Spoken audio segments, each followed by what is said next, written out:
Hello friends, मैं सुधीर स्वागत करता हूं आप सभी का आपके अपने चैनल स्कोर मैक्स पे। और आज हम डिस्कस करने वाले हैं आपकी IBO 5 की यूनिट 7 ओशियन ट्रांसपोर्ट। तो सबसे पहले हम बात करते हैं कि सिग्निफिकेंस ऑफ ओशियन ट्रांसपोर्ट, मतलब क्या इंपॉर्टेंस है आपकी ओशियन ट्रांसपोर्ट के। तो सबसे पहला है add space utility and brings economic advantage. तो आपकी जो स्पेस यूटिलिटी है उसको बढ़ाया है आपके ओशन ट्रांसपोर्ट ने, और आपकी जो इकोनॉमिक एडवांटेजेस होती है हर कंट्री की किसी ना किसी प्रोडक्ट के प्रोडक्शन में, उस चीज़ के लिए जो बेनिफिशियल हेल्प प्रोवाइड करी है वो आपके ओशन ट्रांसपोर्ट ने प्रोवाइड करी है। क्योंकि अगर आपके पास आप किसी प्रोडक्ट का प्रोडक्शन कर रहे हैं लेकिन अगर आप उसे दूसरी कंट्री में एक्सपोर्ट ना कर पाएँ, तब तक आपके लिए उस चीज़ कोई बेनिफिट नहीं है। या फिर अगर आपके पास स्पेस ही अवेलेबल ना हो आपके ट्रांसपोर्ट में उस प्रोडक्ट को दूसरी कंट्री में पहुंचाने के लिए, तब भी आपके लिए कोई बेनिफिशियल नहीं है। तो ओशन ट्रांसपोर्ट की फैसिलिटी से या ओशन ट्रांसपोर्ट की हेल्प से हमने अपनी स्पेस यूटिलिटी को बढ़ाया है, हमारी जो इकोनॉमिक एडवांटेज थी उस चीज़ को भी हमने पाया अपनी। दूसरा है facilitates training of raw materials and other. अब ओशन ट्रांसपोर्ट की हेल्प से हम इजीली किसी भी कंट्रीज से रॉ मटेरियल को इंपोर्ट कर सकते हैं, दूसरी कंट्री में एक्सपोर्ट भी कर सकते हैं। क्योंकि जो रॉ मटेरियल होता है बहुत ज़्यादा बल्क कमोडिटी में होता है, बल्क अमाउंट में होता है। तो नॉर्मली हम रेल ट्रांसपोर्ट या एयर ट्रांसपोर्ट में इस चीज़ का ट्रांसपोर्टेशन ईजिली नहीं कर पाते। नेक्स्ट आपका न्यू प्रोडक्ट्स फॉर मार्केट्स। तो जब आपका ओशन ट्रांसपोर्ट इंप्रूव होने लगा, बढ़ने लगा, हम एक दूसरी कंट्री में अपने एक्सपोर्ट करने लगे, इंपोर्ट करने लगे, तो हमारे जो न्यू प्रोडक्ट्स थे वो भी मार्केट में आने लगे। क्योंकि अब हर कंट्री एक दूसरी कंट्री मार्केट में अपने उन प्रोडक्ट्स को अवेलेबल करवाने लगा जो कि वो सेल करके या उनको एक्सपोर्ट या इंपोर्ट करके अर्निंग कर सकते थे। नेक्स्ट आपका एक तरह से कह सकते हैं फॉरेन एक्सचेंज का सोर्स आपका ओशन ट्रांसपोर्ट।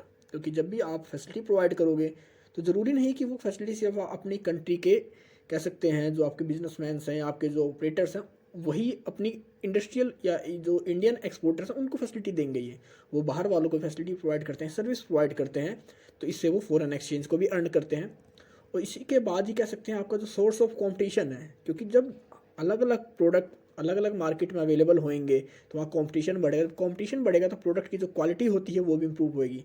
चाहे अगर हम बात करें कंपटीशन, चाहे आपकी सर्विस सेक्टर के अंदर, ट्रांसपोर्ट सेक्टर के अंदर, या चाहे प्रोडक्ट के अंदर। क्योंकि जब प्रोडक्ट बढ़ते हैं तभी वहाँ पर कंपटीशन होता है, और जब कंपटीशन इंप्रूव ग्रोथ होता है तभी आपकी प्रोडक्ट की क्वालिटी, आपकी एफिशिएंसी इंप्रूव होती है। तो ये थे significance of ocean transport. Salient features of commercial shipping. तो अब कमर्शियल शिपिंग के कुछ फीचर्स उनके बारे में बात करते हैं। तो it depends on port facilities for cost and functional effectiveness. अब आपकी जो कॉस्ट होती है वो किस पे डिपेंड होती है, आपकी पोर्ट फैसिलिटीज़ पे डिपेंड होती है। अगर आप ज़्यादा कॉस्ट पे करोगे तो आपकी जो पोर्ट फैसिलिटीज़ होंगी, मतलब आपकी लोडिंग की फैसिलिटी, आपको हैंडल करने की प्रोडक्ट जो फैसिलिटी होती है, या आपकी जो फंक्शन इफेक्टिवनेस होती है वो अच्छी होगी, तो आपकी कॉस्ट पे डिपेंड होती है। नेक्स्ट है it is expose to cyclical change in business. अब जैसे क्या होता है बिजनेस में, कई कई प्रोडक्ट ऐसे होते हैं जैसे वूलन क्लॉथ्स हैं या समर क्लॉथ्स हैं, या फिर आपके जो आइसक्रीम्स हैं, या आपके एयर कंडीशनर्स हैं, रूम हीटर्स हैं। तो ये ऐसे प्रोडक्ट हैं जो टाइम के साथ या साइक्लिक चेंज आते हैं इनके अंदर बिजनेस में। तो ये आपकी जो कमर्शियल शिपिंग होती है ये भी इसके हिसाब से ही चलती है कि जब आपकी बिजनेस की नीड ज़्यादा होगी साइक्लिक चेंज के हिसाब से, तो ये कमर्शियल शिपिंग भी ज़्यादा करी जाएगी, और जब कम होगी आपका बिजनेस साइकिल तो ये भी कम हो जाता है। नेक्स्ट है it is an international activity and influence by global economic activities. अब ये आपकी जो कमर्शियल शिपिंग होती है ये एक इंटरनेशनल एक्टिविटी है, क्योंकि हम एक कंट्री से दूसरी कंट्री में सर्विस प्रोवाइड कर रहे हैं, तो ये इंटरनेशनल एक्टिविटी हो गई, और ये इन्फ्लुएंस करती है हमारी ग्लोबल इकोनॉमिक एक्टिविटीज़ को। नेक्स्ट आपका इट इज़ कैपिटल इंटेंसिव। अब आपको कमर्शियल शिपिंग की अगर आप सर्विस देना चाहते हैं, इसका आप काम स्टार्ट करना चाहते हैं, इस पर वर्क करना चाहते हैं इस चीज़ के लिए, तो इसके लिए आपको बहुत ज़्यादा कैपिटल की नीड होती है। क्योंकि आपको शिप चाहिए, आपको कंटेनर्स चाहिए, आपको पायलट्स चाहिए, आपको कह सकते हैं टेक्नीशियन चाहिए, बहुत ज़्यादा कैपिटल की नीड होती है इस बिज़नेस के लिए। नेक्स्ट है international trade increases competition making business ventures more risky. अब आपका जो इंटरनेशनल ट्रेड है वो उसमें कंपटीशन बढ़ता जा रहा है, जो कि आपके बिजनेस वेंचर्स हैं उनके लिए खतरनाक है, या उनके लिए कह सकते हैं उनके बिजनेस को या उनके वेंचर्स को रिस्की बना रहा है। तो जितना कंपटीशन बढ़ेगा उतना रिस्क बढ़ेगा हमारे वेंचर्स में, हमारे बिजनेस में। नेक्स्ट आपका it requires a adequate captive cargo. इसमें आपकी जो नीड होती है कि आपको कम से कम इतना कार्गो चाहिए होता है कि जिससे आप अपनी जो शिपिंग है उसको ईजिली कर सकें। क्योंकि अगर आपके पास कोई कार्गो ही नहीं है तो आप किस चीज़ की शिपिंग करोगे। तो ये हमारे थे कुछ salient features of commercial shipping.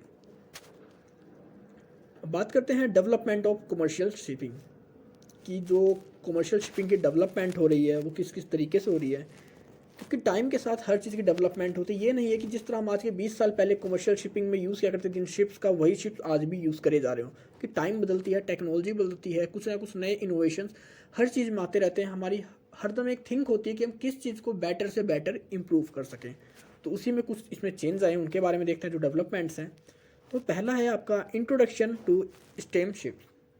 इसमें क्या था कि ये शिप नॉर्मली बनाए गए थे आपके, कह सकते हैं आपकी जो स्ट्रेंथ थी शिप्स की, उस चीज़ को स्ट्रेंथ को बढ़ाने के लिए। अब इसमें क्या था आपका, जो पहले नॉर्मली हम जो ट्रेडिशनल शिप यूज़ किया करते उसमें जो उनकी लोडिंग कैपेसिटी थी वो कम रहा करती, लेकिन अब और उनकी जो कह सकते हैं जो एफिशिएंटी थी, स्ट्रॉन्गनेस थी उन शिप्स की, वो कम रहा करती। लेकिन आपके जो स्टेम शिप्स इंट्रोड्यूस किए गए थे नॉर्मली, ये इसमें कह सकते हैं कि इसमें जो हम स्टील का यूज़ किया करते थे, इसमें जो पहले शिप थे हमारे वुड के थे, लेकिन उसमें वुड को सब्स्टिट्यूट कर दिया गया था आपके स्टील से। अब इसके अंदर हम जो एज ए कह सकते हैं रॉ मटेरियल या कह सकते हैं इसमें फ्यूल यूज़ करते थे, हम स्टीम का यूज़ फ्यूल करते थे। दूसरा इसके बाद आया introduction to diesel marine ships. अब इसमें आपके जो स्टीम शिप्स थे इनकी जो स्पीड थी वो थोड़ी कम थी, लेकिन जब हमारे जो डीजल इंजन आए तो इसके बाद क्या हुआ, ये जो हमारी शिप की स्पीड थी वो फास्टर हो गई। हमारी जो फ्यूल एफिशिएंट थी वो हम एफिशिएंट हो गए फ्यूल में। अब हम कम फ्यूल में ज़्यादा से ज़्यादा ट्रैवल कर सकते थे। हम एक साथ हमारी जो कार्गो कैपेसिटी थी वो भी इम्प्रूव हो गई। तो ये बहुत सारे चेंज हुए जब हम डीजल शिप में आए, क्योंकि पहले हमारे पास वुडन शिप थे, उसके बाद हम स्टीम शिप्स पे आए, उसके बाद फिर हम डीजल मरीन शिप्स पे आए, इसके बाद फिर हम आते हैं स्पेशलाइज शिप्स। अभी स्पेशलाइज शिप होते क्या है कि अलग अलग तरह के प्रोडक्ट की शिपिंग के लिए स्पेशलाइज डिज़ाइन किए गए होते हैं। अब हो सकता है कि आप पेट्रोलियम की शिपिंग करना चाहते हो, आप कोई आपका ड्राई बल्क है उसकी शिपिंग करना चाहते हैं। आपके अलग अलग जो कार्गो टाइप्स हैं उनके हिसाब से इन कंटेनर्स को, इन शिप्स को डिज़ाइन किया गया है, इंट्रोड्यूस किया गया है। ये आपके दोनों तरह में होते हैं, चाहे आप ट्रैम्प वेसल्स हों चाहे आपके लीनियर वेसल्स हों। हर तरह की वेसल्स के अंदर, हर तरह की शिपिंग के अंदर ये अवेलेबल हैं आपकी स्पेशलाइज शिप। क्योंकि हो सकता है आप अगर आप पेट्रोल डीजल का शिपिंग कर रहे हैं तो उसके लिए आपको अलग कह सकते हैं वेसल सही होता है। अगर आप ड्राई बल्क एक्सपोर्ट कर रहे हैं तो उसके लिए अलग वेसल सही है। अगर आप लिक्विड वेसल्स को या लिक्विड गुड्स को एक्सपोर्ट कर रहे हैं तो उसके लिए अलग वेसल सही है। तो हर आपकी नीड के हिसाब से, कार्गो के हिसाब से यहाँ पर शिप्स को डेवलप किया गया। इसके बाद आपकी लोन फाइनेंसिंग। अब इसके अंदर लोन फाइनेंस की जो फैसिलिटीज़ प्रोवाइड करती है हमारी जो गवर्नमेंट, एक तरह से फाइनेंशियल असिस्टेंस प्रोवाइड किया जाने लगा हमारी गवर्नमेंट के थ्रू इन शिपिंग एजेंसीज़ को, इन शिपिंग कह सकते हैं जो भी हमारे यूनिट्स थी बिजनेस की। क्योंकि जब हम फाइनेंशियल असिस्टेंस प्रोवाइड करेंगे तभी वो इस सेक्टर्स में, क्योंकि इसे स्टार्ट करने के लिए बहुत ज़्यादा आपको कैपिटल की नीड होती है, कैपिटल इंटेंसिव या एरिया है आपका शिपिंग का, तो इसके लिए लोन फाइनेंस प्रोवाइड किया जाने लगा। नेक्स्ट आपका ग्रोथ ऑफ शिपिंग टनेज। और धीरे धीरे आपका जो अब जो कह सकते हैं एक्सपोर्ट का जो वॉल्यूम है आपका वाटर ट्रांसपोर्ट या शिप ट्रांसपोर्ट, वो भी धीरे धीरे इंक्रीज़ होने लगा। क्योंकि जब आपका ये इंक्रीज़ होगा, क्योंकि जब आपको लोन मिल रहा है, आपकी स्पेशलाइज शिप मार्केट में आ चुके हैं, आपकी शिप्स की जो स्पीड है, एफिशिएंसी है, उसका जो कैरिंग लोड पावर है वो इम्प्रूव हो चुका है, तो उसके साथ ही आपका जो शिपिंग टनेज होगा वो भी इम्प्रूव होएगा। तो ये थे हमारे डेवलपमेंट कमर्शियल शिपिंग के। अब operations and constraints of a ship. जब हमारा शिप कोई भी ट्रैवल करता है या हमारे कह सकते हैं जब हम शिपिंग करते हैं तो उसमें कौन कौन से प्रॉब्लम्स आती हैं, तो नॉर्मली इसमें दो तरह की फोर्सेस होती हैं जो हमारे ऑपरेशंस को या कह सकते हैं हमारे काम को प्रॉब्लम इशू करती है, हमारे लिए प्रॉब्लम क्रिएट करती हैं। एक होता है स्टैटिक फोर्सेस, दूसरी होती है डायनामिक फोर्सेस। तब सबसे पहले हम देखते हैं कि हमारी जो शिप का वेट है वो कितना है, क्योंकि हमारा जो शिप का वेट होता है हमारी शिप की लेंथ के हिसाब से होता है। जितना हमारा शिप का लेंथ होगी, जितनी हमारी वेट होगी, उसके हिसाब से ही हम प्रोडक्ट को उसके ऊपर कैरी कर पाएंगे, शिपिंग कर पाएंगे। दूसरा होता है बायोएंसी। बायोएंसी होता है कि मतलब पर यूनिट लेंथ जो आपकी वो कितने प्रोडक्ट को अपने ऊपर लोड कर सकती है, क्योंकि ज़रूरी नहीं है कि आपका एक स्पेसिफिक यूनिट हर एरिया पे बराबर लोड को ही अपने ऊपर उठा सके। हम देखते हैं किस तरह के मटेरियल को यूज़ कर रखा है, हमारा शिप कितनी कैपेसिटी के लिए बना है, कितने पे नहीं बना। इसके बाद देखते हैं हाइड्रोस्टेटिक प्रेशर। अब हाइड्रोस्टैटिक प्रेशर देखते हैं तो इसमें होता है कि जो पानी का प्रेशर है आपके नाव के साथ या आपकी पानी के साथ, आपकी शिप के साथ, वो कितना है। क्योंकि जितना आपका पानी का प्रेशर होगा उसी हिसाब से आपकी जो बोट की स्पीड होती है वो डिसाइड होगी। आप कितना मटेरियल उसके ऊपर लोड कर सकते हैं वो डिसाइड होगा, आपकी स्पीड होगी, और आपका कॉस्टिंग भी कहीं ना कहीं उसके ऊपर इफेक्ट होती है। इसके बाद होता है कंसनट्रेटेड लो वेट्स।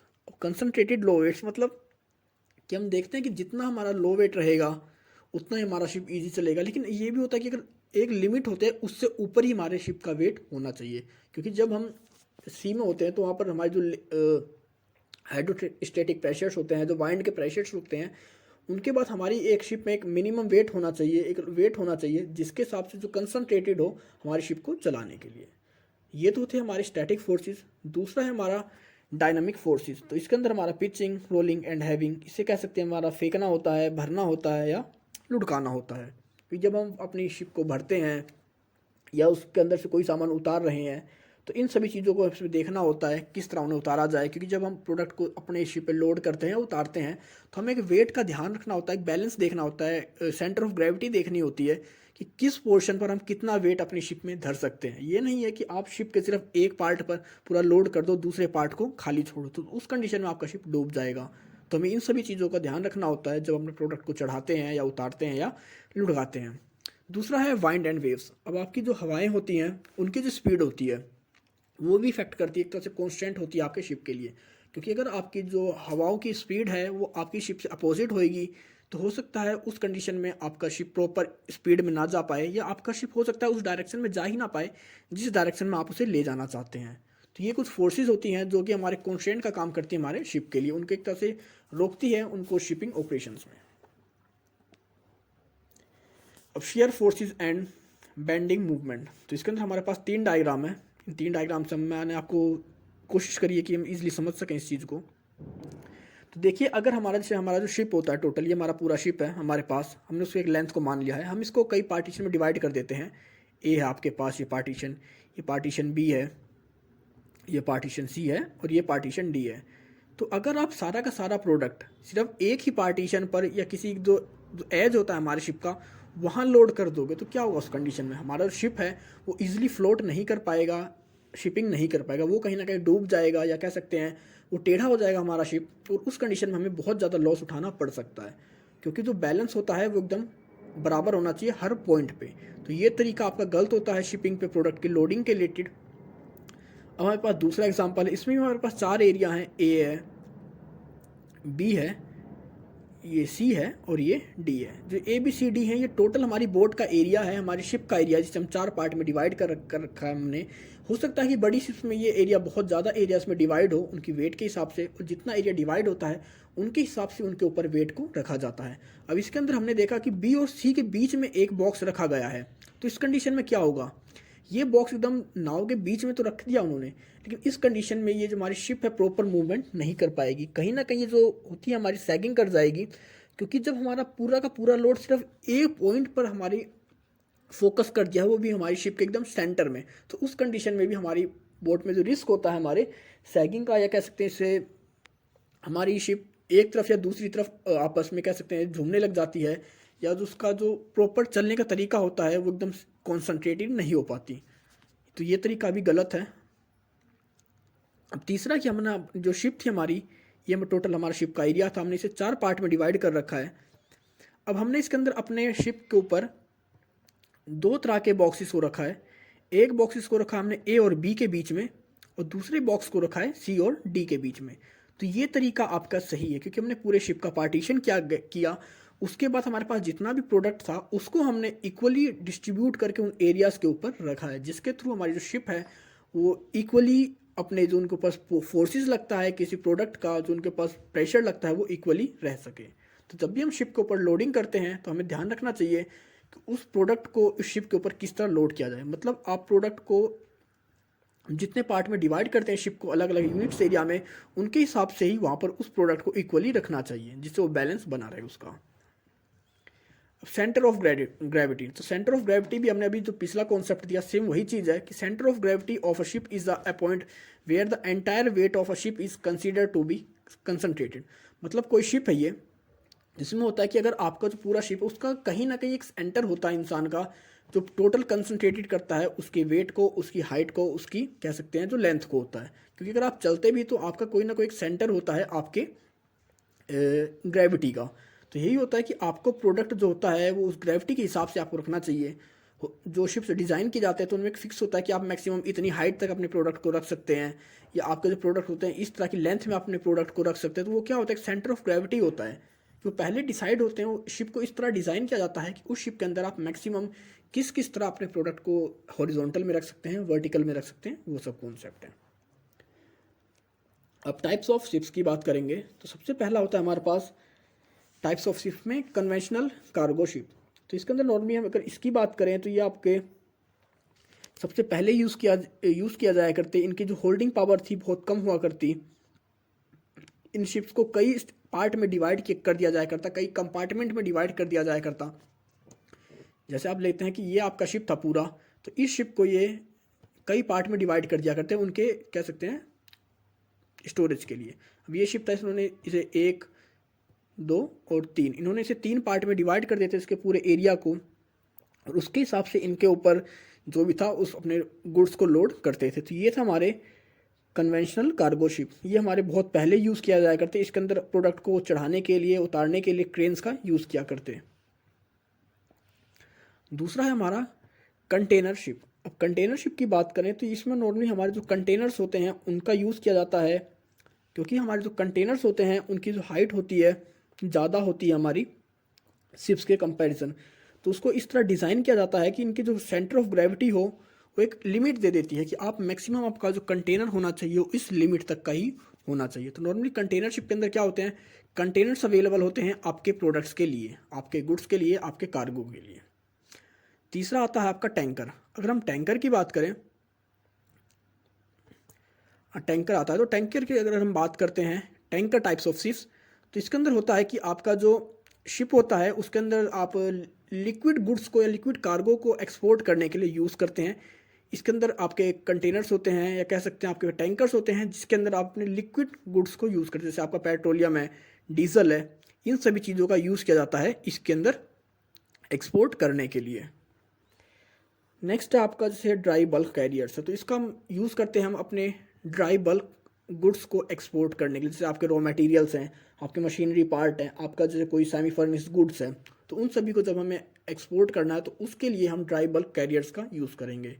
इसके बाद आते हैं आपके कॉम्बिनेशन कैरियर्स। इसके अंदर आपके ऑयल बल्क और कैरियर, मतलब इनका यूज़ करते हैं हम। ऑयल है, हम बल्क में अगर कहीं एक्सपोर्ट कर रहे हैं तो उसके लिए, जैसे कार कैरियर्स हैं, हम एक दूसरी कंट्रीज में अपनी कार को एक्सपोर्ट करते हैं सेल्स पर्पज़ के लिए, जिस पर्पज़ के लिए भी, तो वहाँ पर इन कार कैरियर्स का यूज़ किया जाता है। Roll on, roll off carriers, lash ship, timber carrier, liquid petroleum gas, तो ये सारे इस कॉम्बिनेशन कैरियर्स के पार्ट हैं। तो ये थे आपके टाइप्स ऑफ शिप्स। अब रजिस्ट्रेशन ऑफ शिप की रजिस्ट्रेशन की बात करते हैं, तो it is mandated by law. आपका जो रजिस्ट्रेशन होता है वो ज़रूरी होता है शिप का। That ship operating within और outside territorial water must be duly registered. चाहे वो आपकी कंट्री के अंदर हो आपकी शिप, या आपकी कंट्री से बाहर हो, मतलब वो कहीं भी अगर वो सर्विस प्रोवाइड कर रही है, चल रही है, ऑपरेट की जा रही है, तो उस कंडीशन में आपको शिप का रजिस्ट्रेशन कराना ज़रूरी है। चाहे आपकी शिप वाटर में वर्क कर रही हो, टेरिस्ट्रियल वाटर के अंदर, मतलब आपकी जो कंट्री का एरिया है उसके अंदर, या आपके कंट्री के बाहर के अंदर, आपको शिप का रजिस्ट्रेशन कराना ज़रूरी है।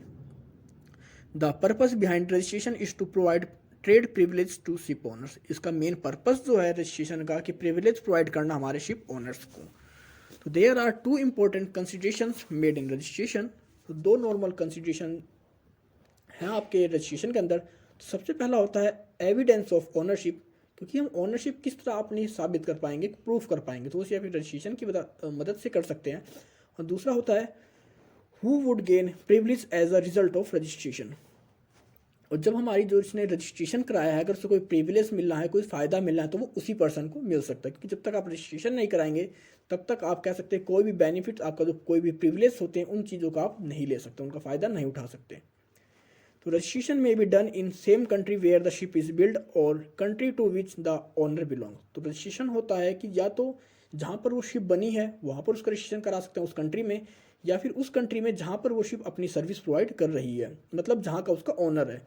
मतलब या तो ओरिजिन जहाँ पर है शिप का वहाँ पर रजिस्ट्रेशन होगा, या फिर जहाँ का उसका ओनर है उस कंट्री में रजिस्ट्रेशन होगा उस शिप का। तो एडवांटेजेस ऑफ रजिस्ट्रेशन की बात करते हैं, तो सबसे पहला आपका जो कस्टम क्लियरेंस लेना होता है उसमें आपकी हेल्प करता है। दूसरा है help to ship owner to limit their liabilities to specific tonnage in event of loss. अगर कोई लॉस हो जाता है तो उस कंडीशन में जो लाइबिलिटी होती है शिप ओनर की उसको लिमिटेड कर देता है, कम कर देता है। Transaction such as mortgage, transfers, transmission become easier. अब आपका जैसे होता है कि आपको लोन लेना है, आपने ट्रांसफ़र कराना है किसी चीज़ को, ट्रांसमिशन है, तो उन सारी प्रोसेस को आपकी ईजी बना देता है, क्योंकि आपका जो रिकॉर्ड होता है पहले उनके पास अवेलेबल होता है। तो उस कंडीशन में उस काम को करना या आपके एविडेंस को देखकर उस काम को करना, आपको लोन देना ईजिली हो जाता है। Underwriting is easier for registered ship because besides the hassle in underwriting, premium charge for unregistered ships are higher। अब आपके जो शिप चार्ज पे करते हैं अपनी सर्विस, अगर वो शिप की शिपिंग सर्विस प्रोवाइड करते हैं तो किसी न किसी शिपिंग एरिया का या वाटर एरिया का यूज़ करते हैं, वाटर स्टील का एरिया का यूज़ करते हैं, तो उसके लिए उन्हें एक चार्ज देना पड़ता है, प्रीमियम पे करनी होती है। तो अगर आपका शिप रजिस्टर्ड है तो आपकी जो प्रीमियम होगी वो आपके ग्रेड के हिसाब से कम होगी, जितना आपका बेटर ग्रेड होगा उतनी आपकी प्रीमियम कम होगी। और अगर आप रजिस्टर्ड नहीं है तो उस कंडीशन में आपको बहुत ज़्यादा जो प्रीमियम है वो पे करनी पड़ेगी। अब इंडियन मर्चेंट शिपिंग एक्ट 1958, अब इसके अकॉर्डिंग क्या है वो देख लेते हैं।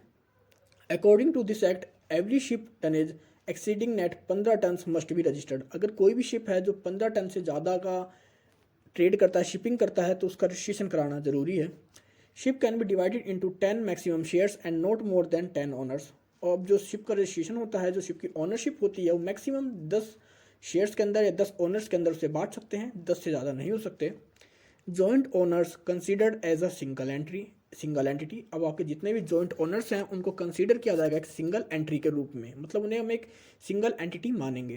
The act defines an Indian ship as one which is entirely owned by the Indian citizen.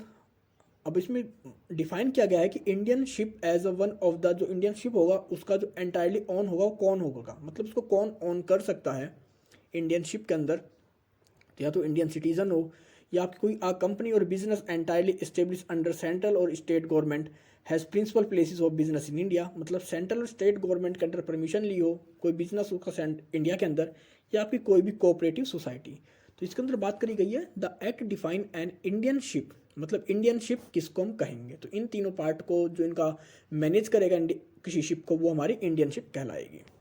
अब ब्रिटिश मर्चेंट शिपिंग एक्ट की बात करें तो इसके अंदर आपका जो शिप होता है उसको 64 पर्सन में बांट सकते हैं, 64 ओनर्स हो सकते हैं, 64 शेयर्स हो सकते हैं। A person cannot be registered as the owner of fraction of ship. अब कोई भी एक पर्सन किसी एक फ्रैक्शन का अगर ओनर बनना चाहे, सिर्फ उस पार्ट को परचेज करना चाहे, तो वो नहीं कर सकता। The first registration reflect the name of the ship, number of belonging port and following information. तो जो पहला रजिस्ट्रेशन होता है शिप का, उसके अंदर शिप का नंबर रिफ्लेक्ट करता है, दिखाते हैं, शो करते हैं, और इसके बाद उसकी और इन्फॉर्मेशन होती हैं। जैसे कि अगर कोई इंडिविजुअल है या कंपनी है तो उसके ओनर का या एजेंट का रजिस्ट्रेशन नंबर, उनकी डिटेल रहेगी। अगर एक से ज़्यादा पर्सनस ने उसके लिए रजिस्ट्रेशन के लिए अप्लाई किया है तो उन्हें हर पर्सन की डिटेल, उनकी इन्फॉर्मेशन, चाहे वो एजेंट हो चाहे पर्सन हो, उनका डाटा रजिस्टर्ड होना चाहिए। इसके बाद टनेज डिटेल्स, शिप डिस्क्रिप्शन, मतलब कितना वेट उठा सकती है, शिपिंग कर सकती है, शिप का डिस्क्रिप्शन कैसा है, किस तरह का शिप है, वो कह सकते हैं बल्क शिपिंग है, चाहे टैंकर शिपिंग है, टैंकर शिप है या कंटेनर शिप है या ड्राई बल्क कैरियर है, किस तरह कैरियर है। इसके बाद होता है particulars about origin of ship. इसके बाद आएगा कि वो शिप ओरिजिन कहाँ का, मतलब उस शिप को कहाँ मैन्युफैक्चर किया गया है। द मैकेनिक्स ऑफ रजिस्ट्रेशन, तो रजिस्ट्रेशन होता किस तरह है। शिपर फाइल्स अप्लीकेशन फॉर रजिस्ट्रेशन, तो आपका जो शिपर होता है, मतलब जो ओनर होता है शिप का, सबसे पहले वो एक अप्लीकेशन फाइल करेगा रजिस्ट्रेशन के लिए। The application must be appended with the declaration of ownership, build details, number of shares for the ship. अब इसमें अप्लीकेशन के साथ वो डिक्लेरेशन देंगे उसकी ओनरशिप का, किस तरह के मटेरियल से बनी है वो शिप, नंबर ऑफ शेयर्स कितने हैं उस शिप के। इसके बाद registration is done at the port of registry by registrar. अब इसकी जो रजिस्ट्रेशन होगी वो होगी आपके पोर्ट ऑफ रजिस्ट्री के रजिस्ट्रार्स के वहाँ पर, मतलब आपका जो रजिस्ट्रार होगा पोर्ट ऑफ रजिस्ट्री के अंदर, वो आपकी रजिस्ट्रेशन करेगा। The registrar prepare a monthly return of registrars, आपकी जो प्रीमियम पे करोगे उसकी आपकी एक मंथली रिटर्न तैयार करेगा वो। The registration authority appoints a surveyor for surveying the ship as per the set parameters. अब इसके बाद हमारा जो रजिस्ट्रेशन अथॉरिटी होगी अपॉइंट करेगी एक सर्वेयर को कि वो हमारे जाके शिप का सर्वे करे, हमारे जो सेट पैरामीटर्स हैं शिपिंग से रिलेटेड उन सभी को चेक करे। The ship name must be approved by the registrars, और आपका जो शिप का नेम होता है वो अप्रूव होना चाहिए आपके रजिस्ट्रार से, ये कंपलसरी होता है। अब alteration and termination of registration, अब किस कंडीशन में हम अपने रजिस्ट्रेशन को कैंसिल करा सकते हैं या उसको ट्रांसफ़र कर सकते हैं किसी और को, या उसमें चेंजमेंट करा सकते हैं। तो होता है registration can be altered only by original point of registration, तो आपका जो अल्ट्रेशन होता है आपका रजिस्ट्रेशन का मतलब उनको चेंज करवाना है तो वो सिर्फ उसका ओरिजिनल पॉइंट ऑफ रजिस्ट्रेशन पर ही हो सकता है, मतलब जहाँ पहली बार उसका रजिस्ट्रेशन हुआ था उसी जगह पर उसका अल्ट्रेशन हो सकता है। सेल, मोर्टेज, शेयर होल्डिंग, अगर आप अपनी शिप को सेल कर रहे हैं, उसकी मोर्टेज ले रहे हैं या शेयर होल्डिंग है, तो इन कंडीशंस में अगर आप उसे बेच रहे हैं, उसके ऊपर लोन ले रहे हैं या उसका कोई नया ओनर आ रहा है, तो उस कंडीशन में आप उसका अल्ट्रेशन करा सकते हैं या उसकी टर्मिनेशन अल्ट्रेशन करा सकते हैं। If the ship is totally damage the register on surrender the certificate of registry, और अगर हमारा शिप टोटल डैमेज हो जाता है तो उस कंडीशन में हमारे ओनर को ज़रूरी होती है कि उसकी जो उसकी रजिस्ट्री है उसको जाके सरेंडर कर दें। तो ये हमारे पॉइंट थे जहाँ पर हम उसके अल्ट्रेशन करा सकते हैं उस रजिस्ट्रेशन का। अब क्लासिफिकेशन ऑफ शिप्स, क्लासिफिकेशन होता क्या है कि नॉर्मली जब आपका शिप रजिस्टर्ड हो गया तो एक प्रोसेस होती है कि आपके अब शिप्स को एक कैटेगरी दे देते हैं, स्टार्स प्रोवाइड कर देते हैं कि जैसे अगर आप नॉर्मली आप समझ सकते हैं, आप कोई प्रोडक्ट किसी शॉप से खरीदते हैं, नॉर्मल शॉप है, तो आप वहाँ पर सोचेंगे कि उसकी क्वालिटी कैसी होगी, अच्छी सर्विस प्रोवाइड करेगा नहीं करेगा, लेकिन अभी वो शॉप किसी ब्रांड के अंडर आके काम करने लग जाए तो आप उस ब्रांड को फोकस करेंगे ना कि उस शॉप को, तो वही का काम आपका क्लासिफिकेशन का होता है। ये होता है कि एक तरह से काफ़ी सोसाइटीज़ हैं जो कि रजिस्ट्रेशन कर लेती हैं, क्लासिफिकेशन करती हैं शिप्स का अपने अंडर एज अ वर्क के लिए, ये शिप्स को रेटिंग देती हैं, ग्रेडिंग देती हैं, स्टार्स प्रोवाइड करती हैं। अब इम्पोर्टेंस ऑफ क्लासिफिकेशन, अब इसका जो इम्पोर्टेंस है क्या है कि आपका जो क्लासिफिकेशन होता है ज़रूरी नहीं कि हर शिप इसका क्लासिफिकेशन करवाए, हो सकता है वो इंडिविजुअल इस मार्केट में अपनी सर्विस प्रोवाइड कर सकें, लेकिन अगर कोई इंडिविजुअल अपनी सर्विस प्रोवाइड करता है तो जो भी ट्रेडर्स होते हैं वो उस पर इतना ट्रस्ट नहीं करते, तो जो हमारे शिपर्स हैं वो मैक्सिमम अपनी शिप का क्लासिफिकेशन करवा लेते हैं। It enables bankers, underwriters, financiers, brokers, merchants and other entities involved in shipping to draw reliable information about ship without much hassles। इसकी हेल्प से आपके जो बैंकर्स होते हैं, अंडरराइटर्स हैं, फाइनेंशियर्स हैं, ब्रोकर्स हैं, मर्चेंट्स हैं, आपके जितने भी जितनी पार्टीज़ हैं वो आपकी शिप से रिलेटेड जितने भी रिलायबल इन्फॉर्मेशन है उसको ले सकते हैं, कलेक्ट कर सकते हैं बिना ही किसी हैसल के। यहाँ पर उन्हें जो इन्फॉर्मेशन मिलती है वो एकदम एक्यूरेट होती है, सही होती है, इसको ट्रस्ट कर सकते हैं। Without certification the premium for underwriters is high, और अगर आपका जो शिप है वो सर्टिफिकेशन नहीं है, सर्टिफिकेशन नहीं करवा का आपने अपने शिप का, तो उसके अंदर आपका जो अंडर राइटर्स की जो कमीशन होता है, आपको जो प्रीमियम पे करना पड़ेगा वो ज़्यादा पे करना पड़ेगा। अब क्लासिफिकेशन सोसाइटीज़ हमारे पास कुछ है, यहाँ पर 7 सोसाइटीज़ हैं नॉर्मली जो शिप की क्लासिफिकेशन करती हैं, जैसे इसमें इंडियन रजिस्ट्रार ऑफ शिपिंग है, अमेरिकन ब्यूरो ऑफ शिपिंग है, ब्यूरो वेरिटस है, नॉर्थ के वेरिटस है, रजिस्ट्रो इटालिनो है, लाइलो लॉर्ड्स ऑफ लंदन है, जापानीज मरीन कॉरपोरेशन है। तो ये नॉर्मली 7 हैं, इंपॉर्टेंट कॉरपोरेशन हैं ये, या इंपॉर्टेंट सोसाइटीज़ हैं क्लासिफिकेशन की। अब इंपॉर्टेंट चेक्स फॉर शिप, तो जब भी सोसाइटीज़ हमारी शिप्स का क्लासिफिकेशन करती हैं तो क्या क्या चेक करती हैं, तो सबसे पहले देखती हैं survey and measure of ship, हमारे शिप को चेक करती हैं, नाप मेज़रमेंट करते हैं उसकी कि हमारी शिप सही है या नहीं है। इसके बाद देखेंगे कि हमारी जो शिप की टोटल जो मशीनरी है उसकी वर्क कंडीशंस की वो कैसी है, फिर हमारी शिप का रजिस्ट्रेशन कैसा है, उसकी मशीनरी पार्ट कैसे हैं, अप्लाइंसिस कैसे हैं, हमारी शिप के अंदर सेफ्टी मेजर्स अप्लीकेबल हैं या नहीं है, उसके लिए अप्लाइंसिस है हमारे पास या नहीं है, फिर हमारे जो लेइंग ऑफ कील होते हैं वो हैं या नहीं है, किस तरह के मटेरियल्स हमारी शिप को बनाया गया है, उसमें किस तरह के रॉ मटेरियल्स का यूज़ किया गया है, हमारे बॉयलर्स कैसे हैं, हमारी शिप बॉडी कैसी है, मतलब हमारे शिप का प्रॉपर वे में इंस्पेक्शन करते हैं ये हमारी शिप की क्लासिफिकेशन करने के लिए। अब स्ट्रक्चर ऑफ शिपिंग सर्विसेज, तो आपकी जो शिपिंग सर्विसेज होती हैं ये 2 तरह से होती हैं, एक होती है आपकी लीनियर, दूसरी होती है आपकी ट्रैम्प। तो अगर हम लीनियर सर्विसेज की बात करें तो इसमें होता है कि shipping services caters to movement of general cargo is called linear shipping, जिसके अंदर आपका जो जनरल कार्गो होता है या कह सकते हैं जो ब्रेक होता है या बल्क, मतलब आपका बल्क में भी हो सकता है और छोटे एरिया पार्टीशन में भी हो सकता है कार्गो, उस तरह की जो मूवमेंट के लिए हम शिपिंग मूवमेंट होती है हमारी, उसको हम लीनियर शिपिंग कहते हैं। इनका फिक्स शेड्यूल होता है, फिक्स पोर्ट होता है इनका ट्रेड का, इन्हें पता है कि इनका एक फिक्स टाइम है, ये इस टाइम से इस टाइम तक इस पोर्ट के अंदर चलेंगे, इनका इस ये टाइम आएगा, इनका क्या चार्ज होगा, इनका सब कुछ प्री डिफाइंड होता है, प्री डिफाइंड टाइम होता है, प्री डिफाइंड शेड्यूल होता है, प्री डिफाइंड इनका जो एरिया होता है वो होता है। अब इनके करेक्टरिस्टिक्स की बात करें तो इसमें जो कार्गो हैंडल करते हैं ये किस किस तरह के इनके जो करेक्टरिस्टिक्स है लीनियर शिपिंग की, तो इसमें ये कह सकते हैं कई तरह के हमारे कार्गो को हैंडल करते हैं, चाहे वो आपका रेडीमेड गारमेंट्स हो, चाहे टी हो, चाहे कॉफ़ी हो, चाहे फिनिश गुड्स हो, चाहे सेमी फिनिश गुड्स हो। तो इसमें जो कार्गो हैंडल्ड होते हैं ये काफ़ी तरह के, ये कह सकते हैं मैक्सिमम हर तरह के कार्गो को हैंडल करते हैं। अब कैरियर की बात करें तो इसमें होता है कि आपका जो रोल होता है आपके कैरियर का वो लिमिटेड हो जाता है, क्योंकि आपका काम क्या, आप एक शिपिंग सर्विस शिपिंग ट्रांसपोर्ट चला रहे हैं और उसमें जिसे भी चाहिए उसकी फैसिलिटी वो वहाँ पर आ सकता है और अपने की जो जो सर्विस हमारी शिपिंग की उसे ले सकता है। इसमें होता है कि आपका जो कैरियर होता है, ओनर होता है, उसका रोल क्या होता है, एकदम लिमिटेड हो जाता है। इसके बाद आपका इंफॉर्मेशन एक्सचेंज। अब इंफॉर्मेशन क्या होती है कि लाइक इस आप कितना एक कंट्री से दूसरी कंट्री में कितना आप एक्सपोर्ट कर रहे हैं, आपका शिप कब आएगा, किस टाइम शिप पे पोर्ट पे आएगा, आप किस किस तरह के प्रोडक्ट को अपने शिप पर लोड करते हैं ये, या कितना चार्जेस लेंगे, क्या शेड्यूल है इनका, या इनका जो लोडिंग ब्लॉक है उसका टाइम कितना है, इनका जो एक्सपेक्टिंग सेलिंग डेट है वो क्या है। मतलब अपनी सारी सारी इन्फॉर्मेशन को एक्सचेंज करते रहते हैं जनरल पब्लिक के साथ या उन मर्चेंट्स के साथ जो कि इनका यूज़ करते हैं। इसके बाद है इसका फिक्स शेड्यूल, कि इनका जो शेड्यूल होता है वो प्री डिफाइंड होता है, फिक्स होता है। ये नहीं है कि इनका कोई भी शेड्यूल नहीं है, आज ये सुबह अपनी सर्विस प्रोवाइड कर रहे हैं तो कल एक हफ्ते बाद शेड्यूल अपनी सर्विस प्रोवाइड करेंगे, उसके बाद ही उसके नेक्स्ट डे सर्विस प्रोवाइड करें। इनका जो शेड्यूल होता है प्री डिफाइंड होता है, फिक्स होता है, उसमें कोई भी चेंजमेंट नहीं होता। और इनके जो फ्लाइट रेट्स होते हैं वो भी प्री डिफाइंड होते हैं, फिक्स होते हैं।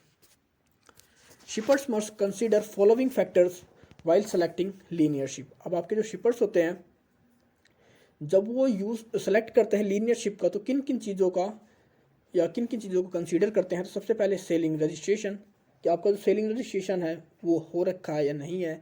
फिर आपके जो वेसल्स हैं उनका इंश्योरेंस है नहीं है, कितना इंश्योरेंस आपको मिलेगा, किस अमाउंट पर। कैरियर रजिस्ट्रेशन है या नहीं है। Facilities for perishable goods and sensitive good, मतलब अगर आपके जो हमारे कई गुड्स आते हैं जो पेरिशेबल हैं, सेंसिटिव नेचर के, बहुत जल्दी ख़राब हो जाते हैं, तो उनके लिए क्या फैसिलिटीज़ प्रोवाइड करेंगे ये हमें। या फिर carrier set on linear terms, कि मतलब इनकी क्या टर्म्स है हमारी शिपमेंट से रिलेटेड।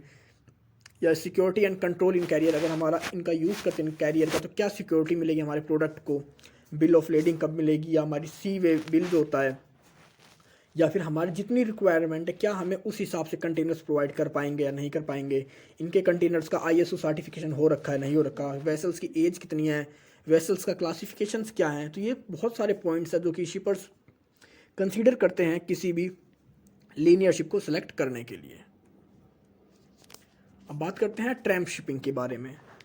तो shipping service for bulk cargo is called tramp shipping, मतलब जो आपके बल्क कार्गो के लिए यूज़ की जाती है वो आपकी ट्रैम्प शिपिंग होती है। Merchants can hire entire vessel और a part.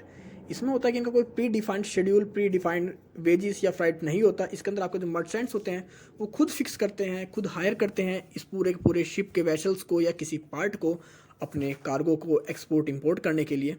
There are different tramp ships for different types of cargo like dry bulk carriers, tankers etcetera. इसके अंदर आपके अलग अलग कार्गो के लिए बहुत सारे टाइप्स होते हैं कैरियर्स के, चाहे ड्राई बल्क है, टैंकर्स है, ये सब होते हैं। तो मतलब एक तरह से बल्क के लिए काम करता है ये, बल्क कार्गो को एक्सपोर्ट या सर्विस के लिए यूज़ किया जाता है। और इसके अंदर हमारे जो मर्चेंट्स होते हैं वो पूरे के पूरे शिप को हायर कर लेते हैं कुछ टाइम के लिए। Characteristics of cargo carried by tramp ships. अब इसके थ्रू या ट्रैम्प शिपिंग के थ्रू जो कार्गो कैरिड किया जाता है उसकी जो कैरेक्टरिस्टिक्स है वो क्या होती हैं। तो सबसे पहले ग्रेटर वेट, इनका जो वेट होता है बहुत ज़्यादा होता है, क्योंकि जब आप बल्क में किसी चीज़ को एक्सपोर्ट कर रहे हैं, कैरी कर रहे हैं, तो उसका वेट बहुत ज़्यादा होगा। रिलेटिवली लो वैल्यू, उनकी जो वैल्यू होती है वो लो होती है। No special requirement for handling और प्रिजर्विंग, इन्हें प्रिजर्व करने के लिए कोई स्पेशल नीड या हैंडलिंग के लिए कोई नीड नहीं होती।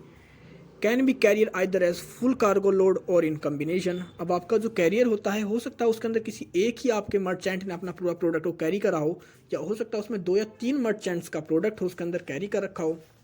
No numbering and labelling is requires, और आपके कार्गो के ऊपर कोई नंबरिंग और लेबलिंग की रिक्वायरमेंट नहीं होती। तो ये हमारे फीचर्स थे, करेक्टर्स थे हमारे cargo carried by tramp ships के लिए। अब करेक्टर्स की बात करें ट्रैम्प शिपिंग की, तो सबसे पहला load ability is subject to seasonal changes. अब जैसे जैसे आपके सीजनल चेंजेस आते रहते हैं, उसके हिसाब से इनकी जो लोडिंग की एबिलिटी होती है वो चेंज हो जाती है, क्योंकि सीज़न के हिसाब से ही आपका जो ट्रेड बढ़ता है घटता है, उसके हिसाब से इनकी जो अपनी एबिलिटी होती है वो घटाते और बढ़ाते रहते हैं। Ship owners avail the merchants with special ship as per the cargo type. अब आपका जो हमारे शिप ओनर होते हैं ये मर्चेंट्स को स्पेशल शिप प्रोवाइड करते हैं उनकी कार्गो के टाइप के हिसाब से। जैसा हमारे मर्चेंट्स की डिमांड होती है, जैसे वो लिक्विड अगर एक्सपोर्ट करना चाह रहे हैं या उनका ड्राई बल्क है, तो उसके हिसाब से उन्हें शिप प्रोवाइड करते हैं। इनका कोई रूट फिक्स नहीं होता, कोई शेड्यूल फिक्स नहीं होता, क्योंकि जैसे आपने बुक करो हायर करोगे उसी हिसाब से अपनी सर्विस आपको देंगे। Shipping rates are determined by the free forces. Free market force मतलब इनका जो रेट होता है, फ्राइट रेट होता है, कोई फिक्स नहीं होता। ये मार्केट रेट के हिसाब से या मार्केट फोर्सेस के हिसाब से अपने रेट डिसाइड करते हैं। डिमांड बहुत ज़्यादा है, आपकी सर्विस देने वाले कम है, तो वहाँ अपनी सर्विस अपना जो प्राइस बढ़ा लेंगे, और अगर सर्विस देने वाले बहुत ज़्यादा हैं और डिमांड कम है तो अपना प्राइस घटा लेंगे। और इनका जो प्राइस होता है फ्राइट रेट, ये नेगोशिएशन भी होता है।